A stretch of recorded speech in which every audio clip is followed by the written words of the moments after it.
What's up, everybody? Welcome to another episode of Sidelined. I'm Brooke 𝗏𝗀𝗃. That's my girl, 𝗏𝗏𝘀𝗃. Dani, where are you coming to us from? You've been all over, I feel like. Yeah, as you can see on my backdrop, if you're watching this, if you're listening, I'm in a hotel room in Miami. I'm here for the next 2 weeks for the Miami Open. It's actually one of my favorite stops that we do all year round, which is kind of funny because it's my first tournament I cover every single year. But there's just a vibe about this tournament. Now, to be perfectly honest with you, I'm not a Miami, the city fan. It's just not for me. It's too hot and humid. But there are a lot of great restaurants. Players seem to love it. Like international players, Americans obviously love it. So it's really fun. It's a fun atmosphere. For me, it feels a little bit like the first day of school because, I haven't seen everybody in quite a long time. So it's been really fun to catch up. It's a little overwhelming because it's work mixed with socializing. And I'm very tired at the end of every single day, but it's definitely worth it. It's really fun. And it reminds me every single time I'm here, specifically in Miami, how lucky I am because this is a fun job to be surrounded by really awesome athletes that are really fun personalities. And then in an American city like this, it's just cool.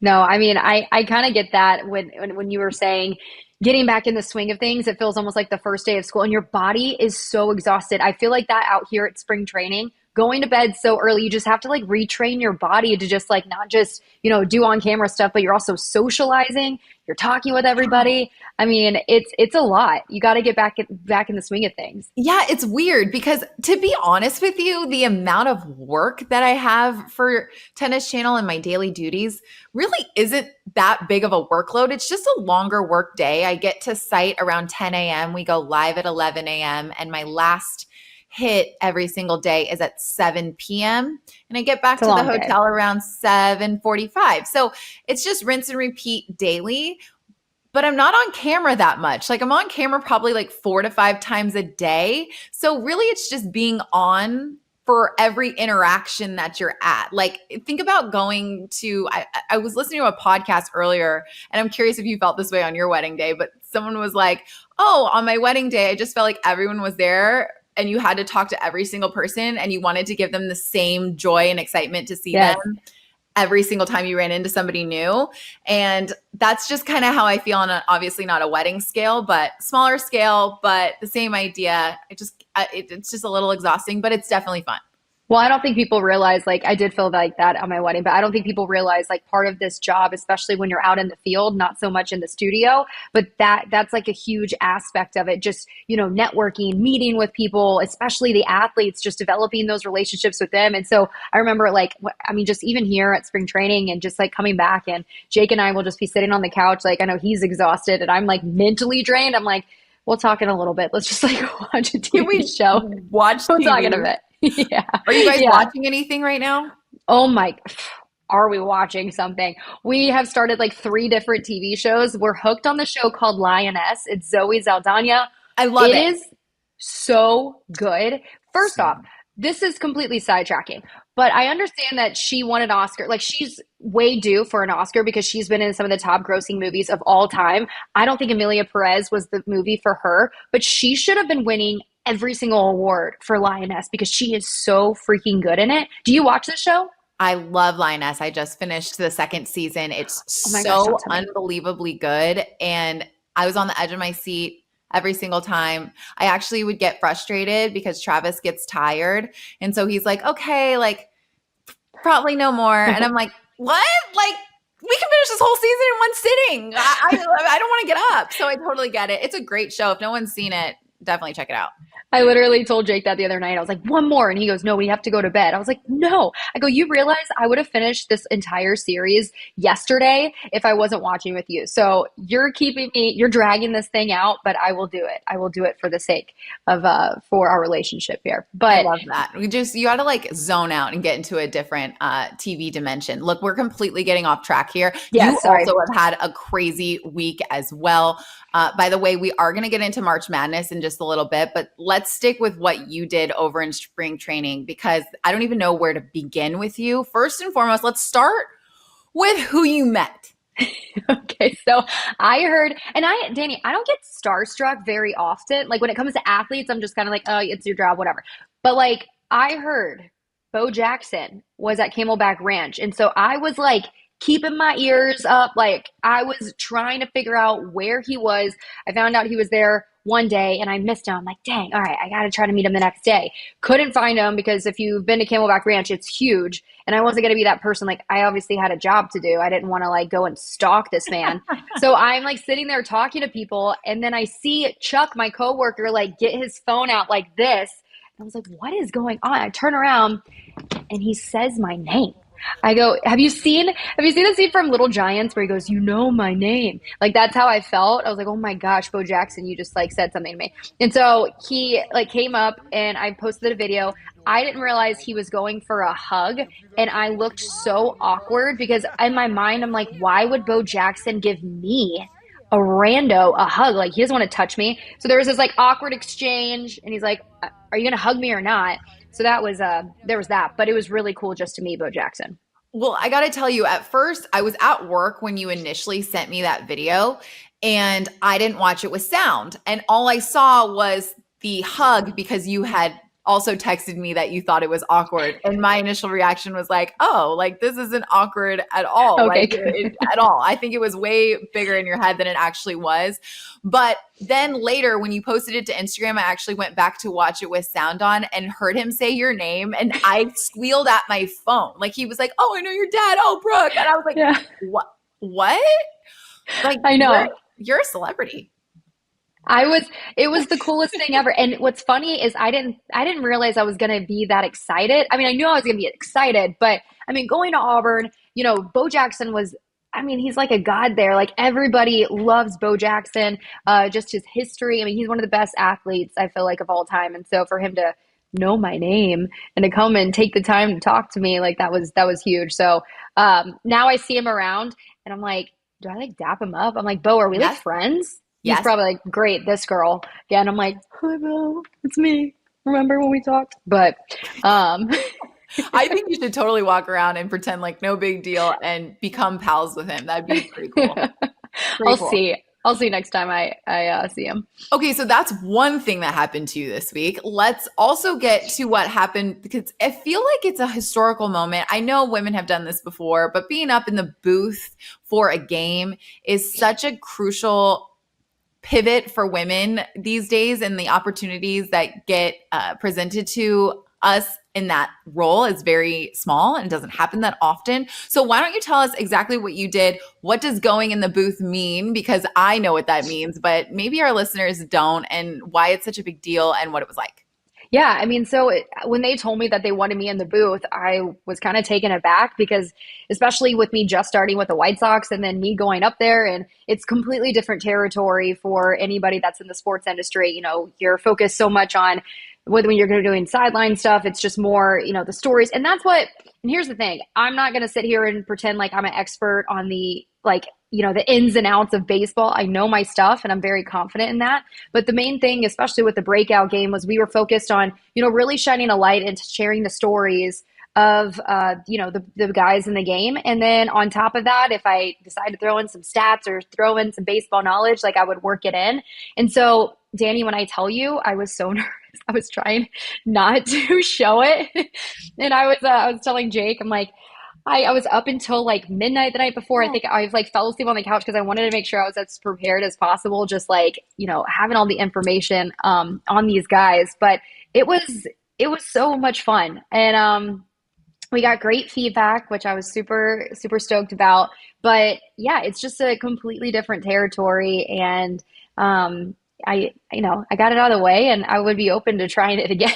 Yeah, it's awesome. And for those of you that are curious, what exactly is different than that of a sideline reporter? If you're up in the booth, you have your play-by-play person, and then you have your color analyst person. And typically, your color analyst is someone that played before, usually a former player of some extent, maybe a big reporter into different stats and stuff like 𝗦cie𝗰𝗶𝗹 who does that sometimes for preseason football games.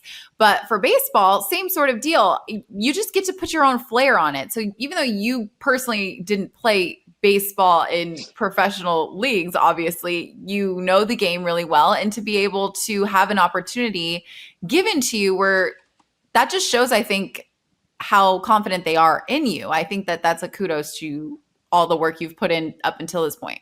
Well, thank you. No, I was very flattered, and the feedback that I got, I was kind of surprised. I was like, you guys did great. And I go, really?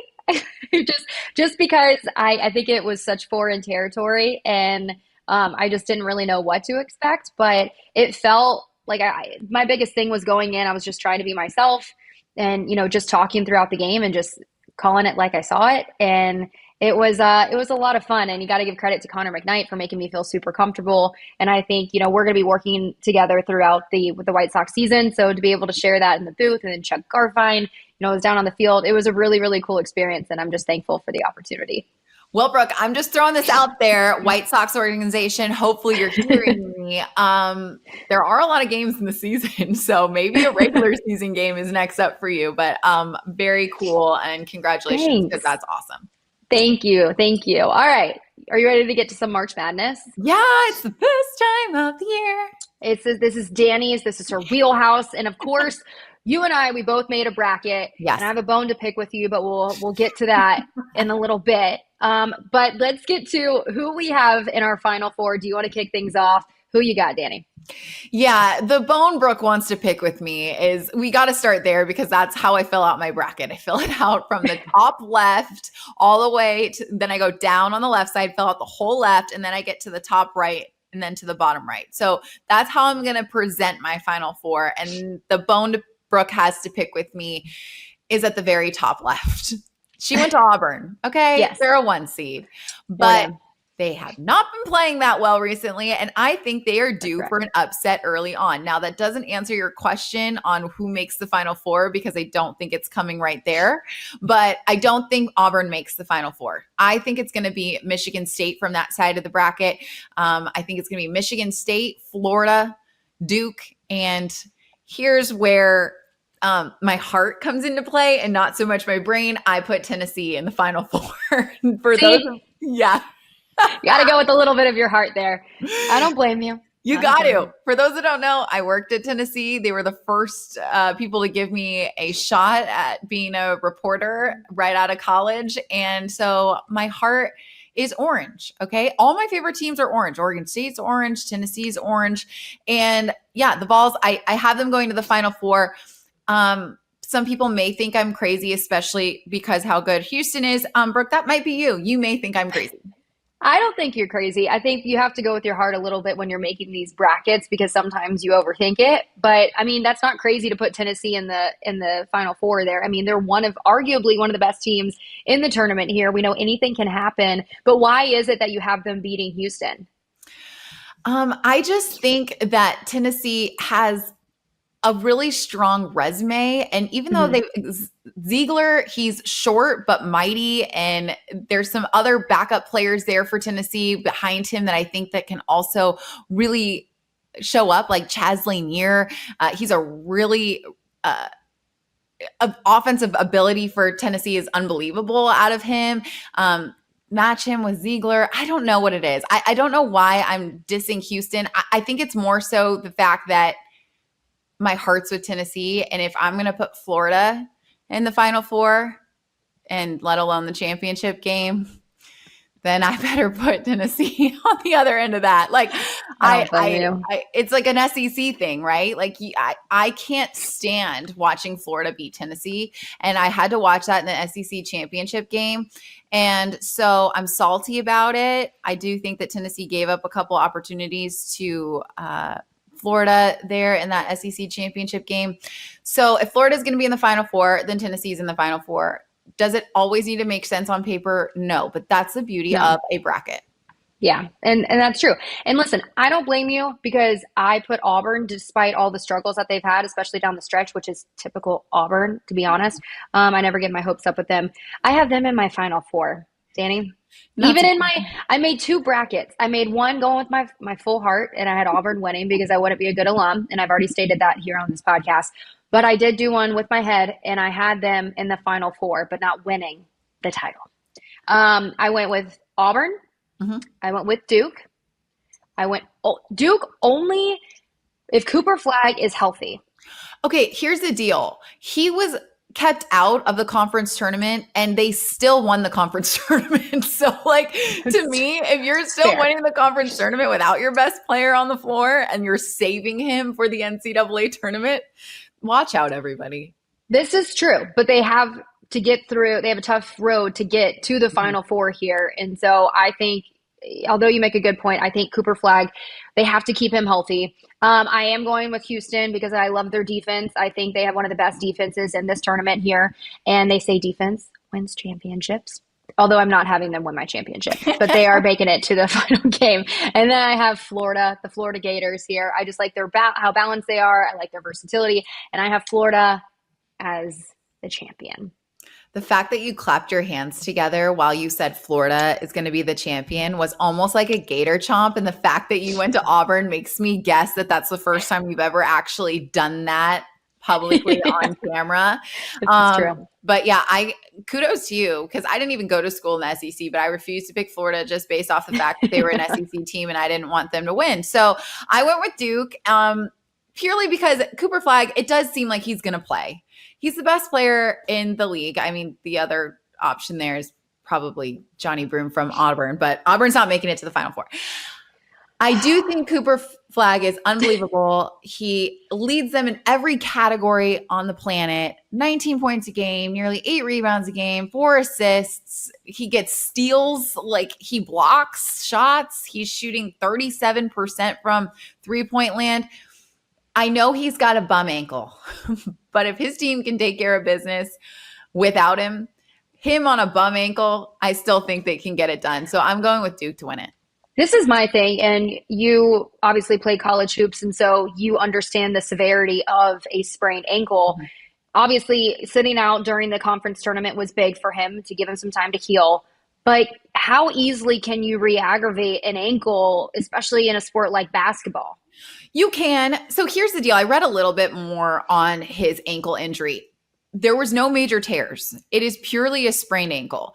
Now, in a lot of cases, players, I've done this myself actually, you tape up your ankle and you put your ankle brace on so it's pretty solid in place. It hurts like heck, to be honest, to play on a sprained ankle, which is why I think they gave him that whole conference tournament off, purely to completely rest it up for the NCAA tournament.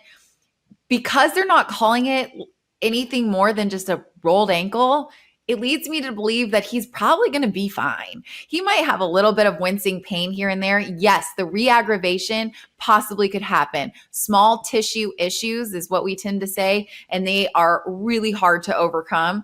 But I will tell you, playing on a rolled ankle is completely possible. I've done it plenty of times. Players do it all the time. I bet you he could have played in the conference tournament on a rolled ankle, but they held him out because they want to win a national championship. That meant more to them than winning a conference championship, yet they still won the conference championship. And I think he's going to be fine. You tape that sucker up, you put some splints in there, you wrap it up with an ankle brace.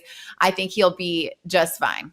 You got to give credit to Jon Scheyer too. And I actually was watching Pat Beverly, his podcast, and Jon Scheyer's from Illinois, and he was talking about when he played against him, just this like edge and this fire that he has in him. Like he feared no one. And I would imagine that he would take that into his coaching style, not backing down, even if they are facing adversity here. And you know that Duke, like they're a blue blood. They're always going to be in the mix in some capacity, even if, Cooper Flag isn't at 100%, like they're always going to be in the mix. Now in the East though, they got to get past, I feel like their biggest challenge, Arizona. Arizona is another good basketball team, and then Alabama. And I'd be damned if I put Alabama in my Final Four.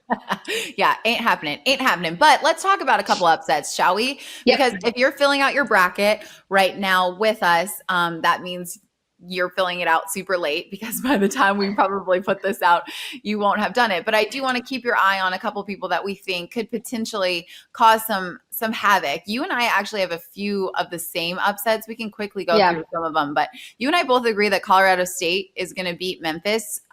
Is there a reason that you think that way, or you do like the Colorado State Rams mascot or something? Well, I mean, the people do use that as a I do reason that to all the pick time. teams, and sometimes it works.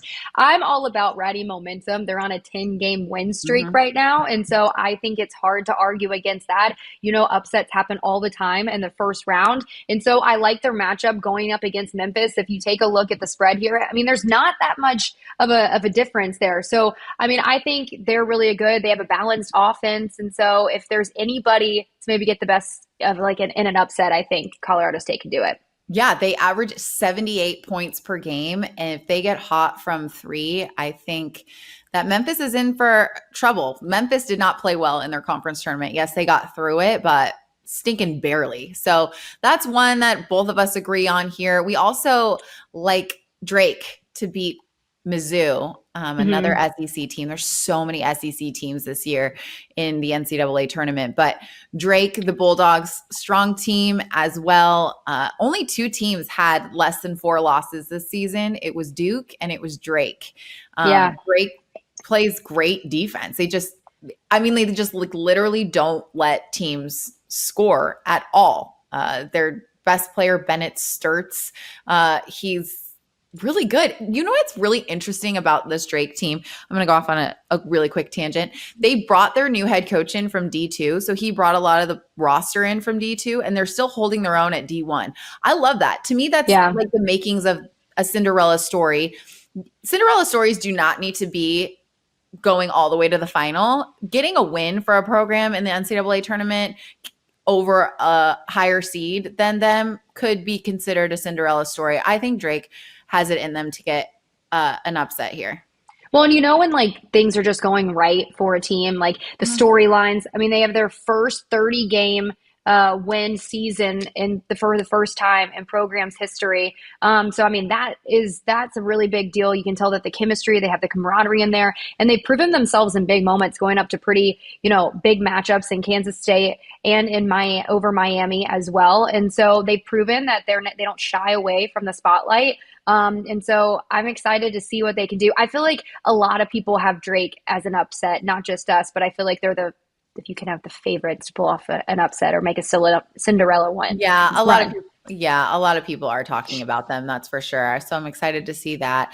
I'm excited to see UNC. I wasn't excited to see them in the bracket, to be honest with you. I was pretty upset about it Indiana. because we talked about it. We talked about the Yeah. on the bubble teams. Then Yeah. they get a win. And now I think they're just going to prove everybody, because you heard all the naysayers. I mean, I was one of the naysayers. I can't believe they made the NCAA tournament. I think it's fishy. I don't get it, whatever. But they made it. They win their first 4 game to get into the actual bracket. And now I think they're going to go for a while, purely just out of spite. Another one to keep an eye on, New Mexico over Marquette. Yeah. They have a stingy defense, and they've gotten big wins over UCLA, VCU. I think, a number 11 or a 10 matchup going up against a 7. Like, I think that they have an opportunity to upset Marquette. Absolutely. And the other one that I want to point out really quickly, McNeese, they have upset City potentially written all over them. All their losses have come by single digits. So, Okay. I mean, Well, and there's another reason, Dani, why you think that they could probably yeah, get the upset here. You know what? This is why I love March Madness. Yes, obviously anything can happen, but I'm here for the fun stories, okay? You find out the craziest things about different teams that you're not paying attention to all season long. McNeese, okay? McNeese State has a manager on their team. His name is Amir Khan. A video went viral of him with a boombox wrapped around his neck, walking out of the tunnel with the team, and they're all rapping together. And it went everywhere. Like, it literally went everywhere. They call him Aura. That's his nickname. He started selling t-shirts with his picture on them. He got a crazy social media following because of this video going viral. And now, Brooke, he is the first student manager to sign an NIL deal. He has three NIL deals. Yes. And my favorite personally out of the 3 is Buffalo Wild Wings, because give me the endless boneless wings and I'm good. But this is awesome because, again, coming to camaraderie in the locker room there, like, that goes a long way. But how cool for this guy, because they didn't even, I think, reading up on some of the players and listening to them, they didn't know that he could he had this type of swag to him. Like, and then he just started like rapping. He knew all Well, the lyrics to the songs. if And you he was just see like him, holding he's his got own. like glasses. Not that if you have glasses, you're like not swaggy. You can be swaggy with some glasses, but he just, you're a manager with some glasses. You're just like hanging around the players. Like a lot of times, like it's hard to find the swag in the manager. I'm thinking of my team managers, Right. no disrespect to them, but they were just like, loved the sport and loved being around. And it wasn't like they were there to play with us. They didn't interact with us all that often. But to get 3 NIL deals, you mentioned Buffalo Wild Wings. The other one's Yeah. Pick, and the other one, Tick. Everybody, don't go crazy. Tick Pick. Okay. And Insomnia Cookies, which for me would be amazing. Insomnia Cookies, they literally deliver. They deliver to like all throughout the night. And I was actually at Tennessee. Have you ordered late night? Yeah. I found them when I was in Knoxville, Tennessee. And I would like, you come home and respectfully maybe drank too much. I don't know about Maybe you, one or two mini margaritas. Yeah. Drunky munchies like crazy. And I love a cookie. So I used to like order them at like 3 a.m. There was probably a reason I needed to be a big runner back in the day because we weren't going to make it. Trust me. Make it. They had a Denny's on our campus when I lived. We didn't have sorority houses. We had the sorority hall, and they had a Denny's downstairs, and they did that on purpose. Talk about the freshman 15. I think I gained the freshman or like the sophomore 20. And they had these cookies that were literally bigger than the size of my face. And I'm like, what are you doing to me? Look what you're doing to me. I can't refuse, especially after one too many drinks. So shout out to 𝗻𝗎ci's manager because that's pretty cool. Also, their head coach just signed a deal with NC State to be their next head coach. So even though he's still coaching 𝗻𝗎ci in awesome. the tournament, he's going to be NC State's coach. So that's kind of cool. Okay, wait, another crazy superstition thing. Omaha, did you see this? Omaha, that's in the bracket. They celebrate with a trash can.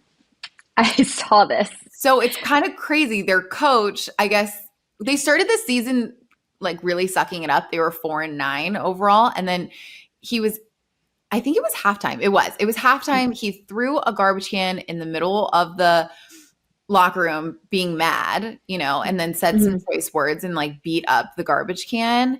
And the players kind of like loved it while it was happening. I don't know if they probably started laughing. I can imagine. I mean, I had a coach like throw a chair and stuff before. So the trash can, like I get it. It would make you like kind of giggle. But then I guess he started yelling at the trash can, if you're still here after the game, I'm going to whoop your booty again. And so the players were like, what is going on here? They went out in the second half, won, came back in, and they were like, coach, the trash can's still here. So he just like kept wailing on it. And then they won 18 of the next 21 games. That's amazing. And you got to ride with the superstitions, right? Like if you're winning, beating the trash can and yelling at the trash can and kicking it, then you gotta ride with it. But I think they encouraged fans to even bring their own personal trash cans to, ride with them. And then I think you could fill like popcorn at the concession stand with it and stuff. Like, please make sure you're buying new trash cans before you do this, people. But whatever works for your team. Whatever works for you. You got to ride with it. If you're St. John's, you're hoping they're not beating a trash can after you play them. Because if you hear that sound again this tournament, then you know what happened. An upset happened because I don't think anybody really sees Omaha winning. Well, at least it's a good beating of the trash can in this situation. I just think when you're beating a trash can, if you're a fan, I think of the Astros and the cheating scandal when they were doing the trash can. It's with signaling and stuff like that. So, we are redefining the beating of the trash can in sports, people. So I love this. Very true. Okay, wait. The other superstition that I want to talk about is Dan Hurley, which this has been going on for years. Dan Hurley coaches at UConn. He's always been a phenomenal coach, wins all the time. But I got out last year that he wears the same underwear for every single NCAA tournament game. I would like to point out that they do wash the underwear in between each game. Thank gosh. I was a little concerned when I read this. Like it was almost too much for me to want to talk about. But last year or a couple years ago, I can't quote me on that, but they were cartoon dragons. That were on his underwear. It's kind of an odd superstition, but I guess it makes sense. I mean, literally athletes, people everywhere have superstitions, right? They have those commercials where if you're a fan, like you're like paused in a certain situation, a weird move or something, and your team scores, and it's like, crap, I have to sit with my hand in the air for the rest of the game. Yeah. Well, Jake has one where like if he doesn't have a good game, he just goes and like crushes a fast food like McDonald's or something like that, or like fast food, and then he's like, "Oh, it's a reset." That's so funny. Yeah. We don't know. The verdict's still out if it works or not, but at least he thinks it does. No, I had to make a shot like I had to be the last person to take a layup before my team ran to the bench to like go do a huddle. Like I had to. And so like I'd get really pissed because like if one of my teammates like also wanted to take a shot at the end, like I'd have to stand there and wait and I'd wait and I'd wait and I'd wait until they took a shot so that I could take one, like a really quick one, and go back to the huddle, which was you're having like a standoff with your teammate and you're like, go. And she's like, no, you go. Kind of weird because we were terrible in college. So I don't know why I thought that was like a good superstition. It's not like it led to wins. The other thing is he doesn't stop there. It's not just the underwear. He actually also eats 8 M&Ms before every game, but never M&Ms with the opponent's colors. So like won't eat red when he plays Alabama, you know? See, like, I get it, but sometimes we take it too far. Strange. And I know he relies on his wife to wash his underwear for him. And, you know, that's just being a good wife, there. But yeah, sometimes we just got to draw the line, you know, and be like, okay, well, don't you think, let's just end it with the underwear. I think the underwear is enough. It's just kind of funny. It's funny when you think about like grown men having such like silly superstitions, but hey, everybody does it. Guys grow like facial hair. I've seen it like in sports, if they, you know, have a bad game, they'll shave their beards. Like, I mean, just anything to kind of reignite the mojo, they'll do whatever. This is disgusting, but I went to Catholic high school, and he's still living, Father Murphy. Love him. He would tell you about this. Shout out to Father Murphy. Every single year, like the girls' basketball team was always really good. So he wouldn't cut his toenails for the whole season. And then at the end, I don't like that. He would cut his toenails and put them in a little plastic bag and show us at the beginning of it was so weird. It was so funny though. Like you just knew Father Murphy was going to clip his Dani, that's not funny. That's disgusting. Father Murphy, straight to jail. That's nasty. He can't go to jail. He's got to do my wedding someday. Sure, he's a great man. That's a joke. Don't send him to jail. So funny. But that is, hopefully that does. Ew. I know, wild. Wait, you saw another superstition. This one's weird. This actually has nothing to do with March Madness or the bracket or anything, but it still has to do with college basketball. So it is. What is it? No, you sent it to me. That Troy coach. Oh, this one is great. Okay, stand by. He's recruiting, and he only recruits certain players. That's wild. Yes.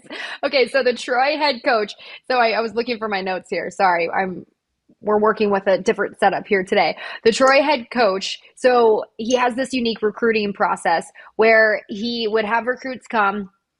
And there's a Waffle House. There's not much in Troy on Troy's campus. If you've been down there, I went to school at Auburn. It's not too far from Troy. Okay. But they do have a Waffle House, and it's like a rite of passage when you live down south or when you go to the south. You gotta go to Waffle House. And so when he would have recruits come, these guys, then he was like, "Oh, look, there's a Waho," and they're like, "I don't want to go there, coach." And he said that was a good sign because he ended up not recruiting these guys. They ended up not coming. But so every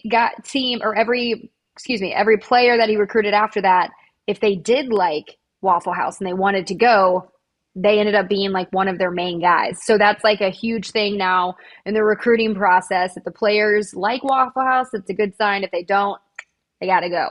Yeah, that's crazy. I think it's funny that he shared that secret too, because it sounded like he just throws it in there in random conversations to be like, oh, like, what do you think of Waffle House? And if they say no, they immediately stop recruiting them. Yeah. Well, I think you can, if we're being completely honest, like if I meet someone and they don't like Waffle House, I kind of judge them. If they don't like Chick-fil-A, I'm definitely judging you. Like I'm 100% judging you. Is that like if you were recruiting for Brooke's Team Brooke, is it Chick-fil-A that if someone said they don't like it, they like can't be your friend? Kind of. Yeah. Yeah, I'm just like I don't understand like what kind of person doesn't like, a Chick-fil-A sandwich with a side of waffle fries and maybe a Diet Dr. Pepper with Chick-fil-A sauce. Like that doesn't sound appealing to you. I don't trust you. I can't That's trust you. that's How you do you have like a food like that? Taco Bell. People I that get say it. they don't like Taco Bell haven't been to Taco Bell. Like it's No. strange to me. I, Speaking of those drunky munchies, gosh, mom, dad, if you're listening to this, I'm sorry, but you guys know. If I drink too much, I want Taco Bell and cookies, obviously, because we talked about that earlier. But Taco Yeah. Bell in particular, it's phenomenal at all times. When I went to What's your college, go-to order, Dani? I switch it up all the time. I don't What have is it? one go-to. I like Crunchwrap Supremes. I like chalupas. I like the quesadillas. I mean, you literally bean and cheese burrito, like go super, super simple. You cannot go wrong. There was no Taco Bell near Stony Brook's campus when I was in college. So when I would get off the plane in Portland, we would every single time without fail go to Taco Bell. I understand. I lived in college. I lived right next to a Taco Bell, and never fear. Like I would always find my way. Where's Brooke? Oh, because she just, she had to make a Got a pit stop beer at the over. local Taco Bell. Yeah. Yes. And then the Baja Blast and the cinnamon twist. Yeah. All Say no more. there's Now I can't eat that as much anymore because my me metabolism either. Me either. isn't the same. Yeah. But this is funny. This isn't food, but I swear by this. When I would meet people, especially guys, like being in sports, you got to be able to like be one of the guys or whatever. I could always tell if I was going to get along with a guy if they've seen the movie Heavyweights. Now, have you seen the movie Heavyweights? No. It's arguably one of the best movies. It's my favorite movie. I can quote the whole thing. It's on my the best homework movie. list. So if you meet a guy and they're like, and they speak like your language, they speak heavyweights, like they can quote back and forth, they're cool. Oh, It works. It works. guys, This we've is like, now figured out Jake's opening line. yeah, I'm feeling skinny Tony. If you know, you know. Okay, So it's on my homework list. I'm gonna watch it. yes, ask Travis if he's seen I will. Heavyweights. I'm gonna has go watch to. it myself. I'm gonna make sure that I get onto this list as well. Have you seen Ben Stiller in Dodgeball? Yeah. Okay, his character Tony Perkis in Heavyweights is where his dodgeball character like stemmed from. Tony Perkis is the OG. Yes. Oh, okay. You'll Then I'll get it. definitely like it because I liked dodgeball. So I'm 100%. Oh yeah, if you like dodgeball, you're gonna like Heavyweights, 100%. Love that. Okay, so let's you have to watch it with Travis. Okay, turning a corner here because do you watch the show Quarterback by chance? Yes, I watched the first one. Is there more than one?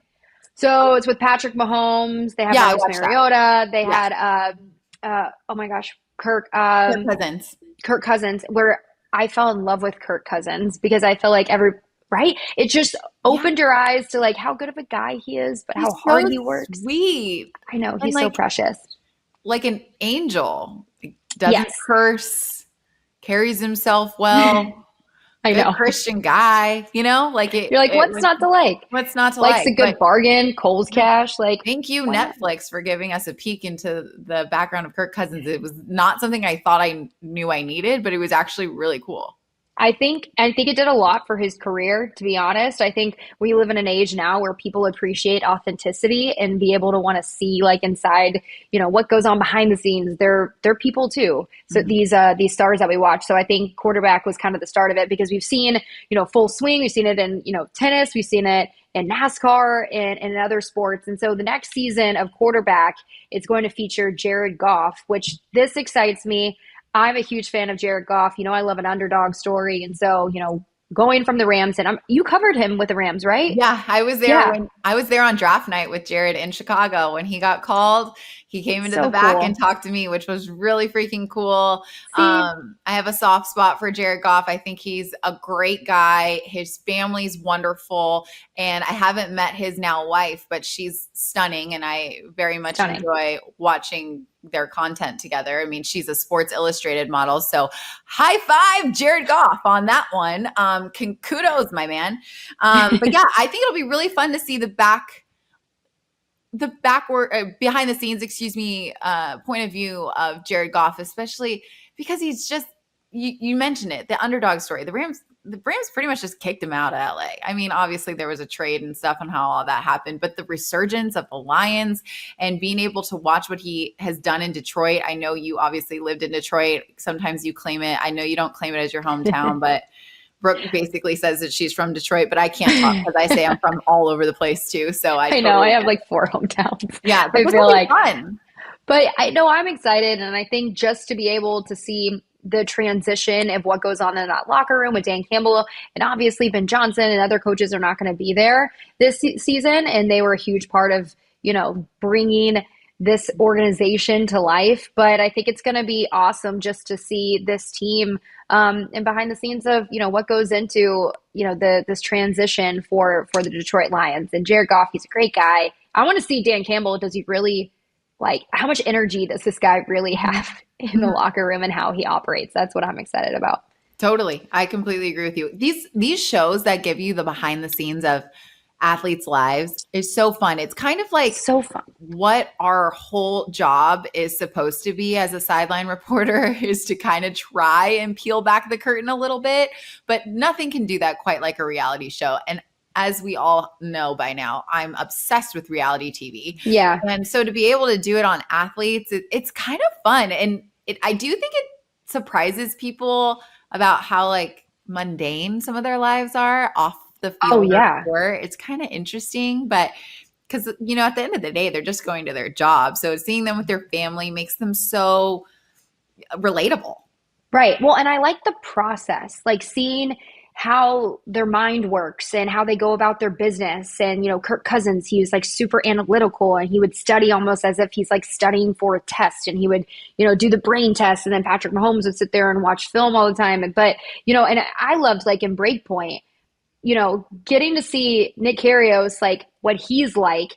And then, going into, I forgot her name, but just how she was going through a lot of mental stuff. She's the Greek player. 𝗵𝗻 𝗠𝗃.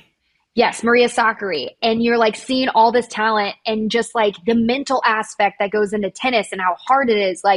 That's what I loved. I was eating all of that up because it's easy to sit here as a fan and to, again, not humanize these players. You're just oh, they're just athletes. And you talk about, oh, they played terrible, blah, blah, blah. But it's you don't understand what they go through. And so I think that's why this series has been so successful. Now, they're missing a sport.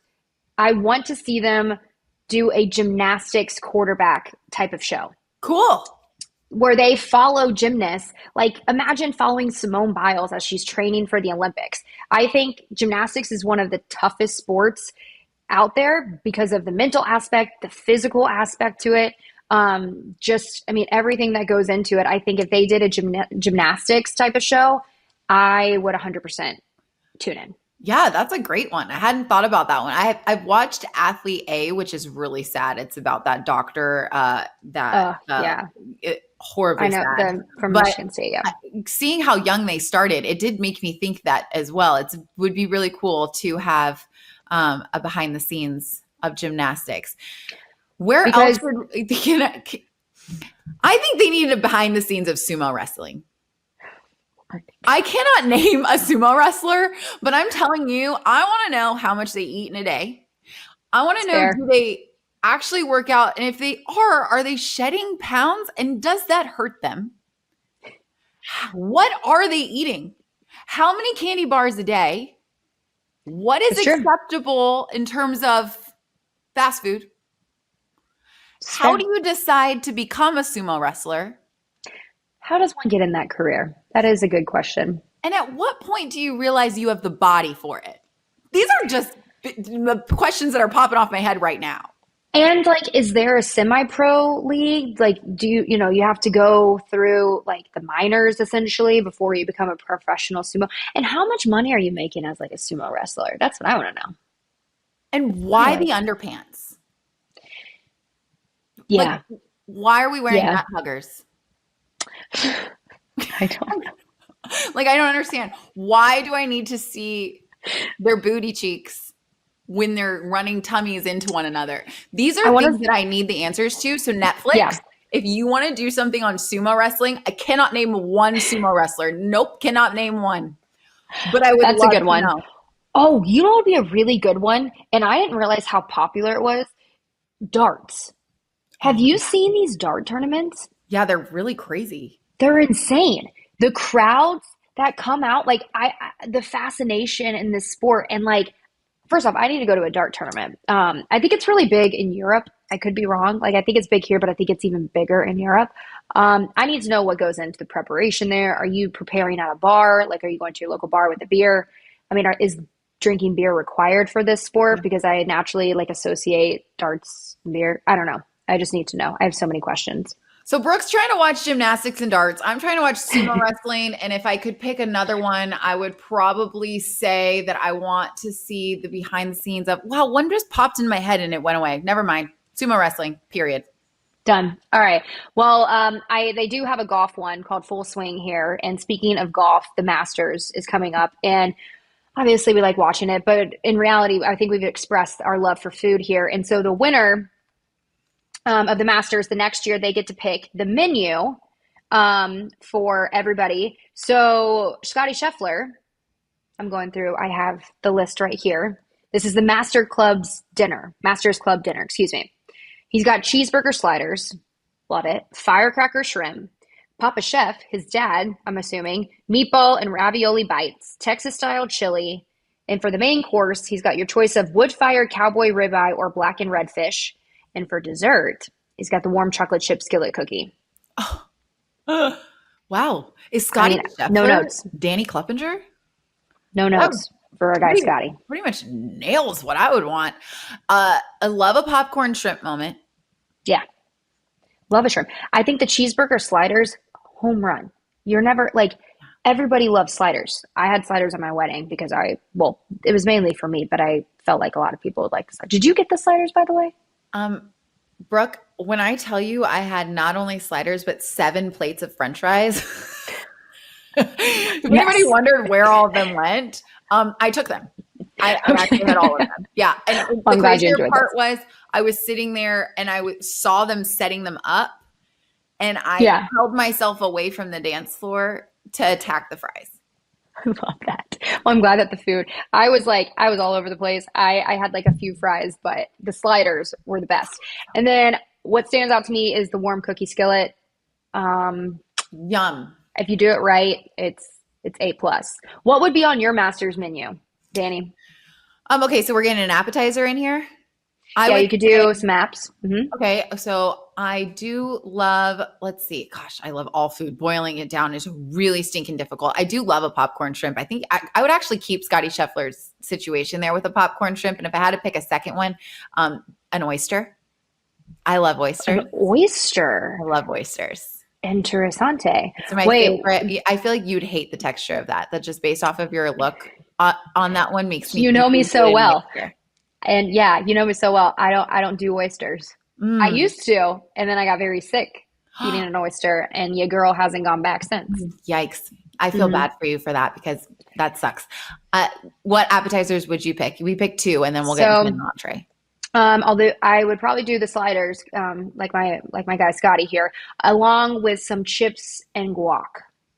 Because you can't go wrong with some good chips and guac. Yeah. Good choice. And I'm talking like the guac that they make in front of you, you know? Tableside. Always.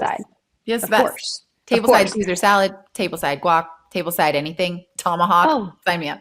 Yeah. And then I would maybe mix in a salad because your girl likes a good salad there. And I can't go wrong with some steak and some mashed potatoes. Mm-hmm. Right. And I think for dessert, I would probably do the chocolate chip as well. Chocolate chip cookie.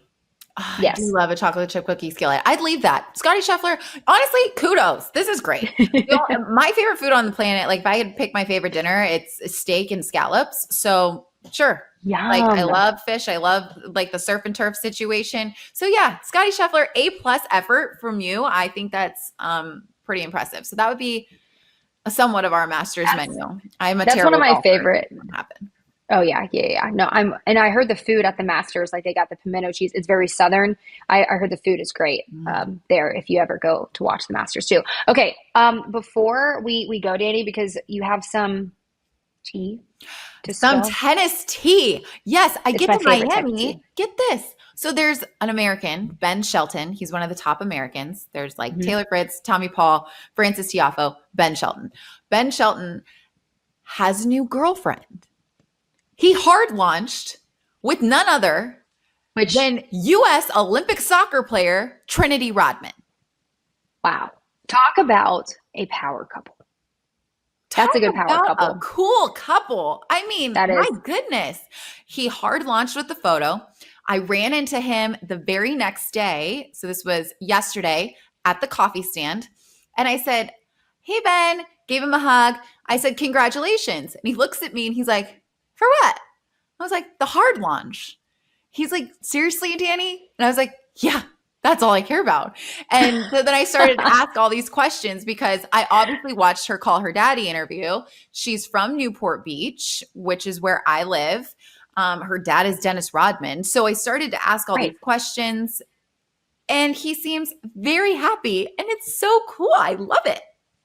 I love how he, first off, I love how he was like, seriously, Dani? Like, as if, yeah, duh. Like, you just launched your girlfriend. And it's not just any girl. It's Trinity Rodman. She's like sports royalty. Mm-hmm.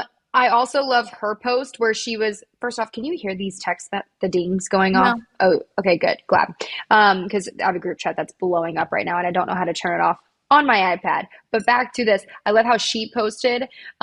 She goes, me looking at Ben Shelton's stories, like him with a girl, and then realizing it's actually me. I thought that was cute. That is really cute. It's funny though, cute. 𝗵𝗫ci 𝗄𝗶𝗹 is trying to take credit for setting them up. And from my understanding, that didn't happen. 𝗵𝗫ci 𝗄𝗶𝗹 is saying that he set them up. Wait. Ben Shelton is saying, not so fast, my friend. That's not what happened. Well, what did Ben Shelton say? Who set them didn't up? go into details, but he basically shut that down right away because 𝗵𝗫ci 𝗄𝗶𝗹 was acting like he called himself the Danny Ainge of the situation. You don't know who Danny Ainge is. He's an NBA owner making moves. And apparently that's not true. Ben said that just because the two of them have DC ties, 𝗵𝗫ci is taking credit for it. However, Ben says, So I will make it my mission to figure out what's going on here. I need to know. Okay, so are we going to see her at tennis tournaments or like, because listen, it's kicking off. You're about to go to Europe soon. Like, are we going to see her over there? I can tell you that the one thing that I did talk to Ben about is the fact that they have the same seasons and the same off season, which means while he's playing, she's playing. So probably won't get to see her much, which is a bit of a bummer. But the fact that they have the same off season sounds fun to me. So I think that that's something to look forward to out of the two of them. I'm excited. He seems happy. She seems delightful, at least from, afar. She's obviously gorgeous. So high five, Ben Shelton. Can you imagine? I always think about like if they got married and they had kids, that would be a really athletic, kid. Ben Shelton, I want to just add, he's like, I know a lot of people like they talk about him, but he's an up and coming star, but I love the way he plays. I love his energy.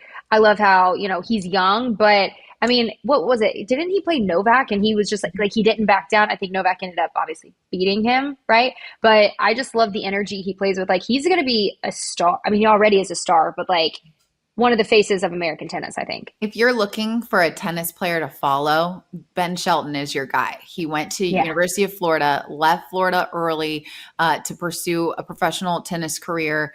He is an unbelievable athlete. He comes from a fabulous family. His dad is his coach, nicest people on the planet.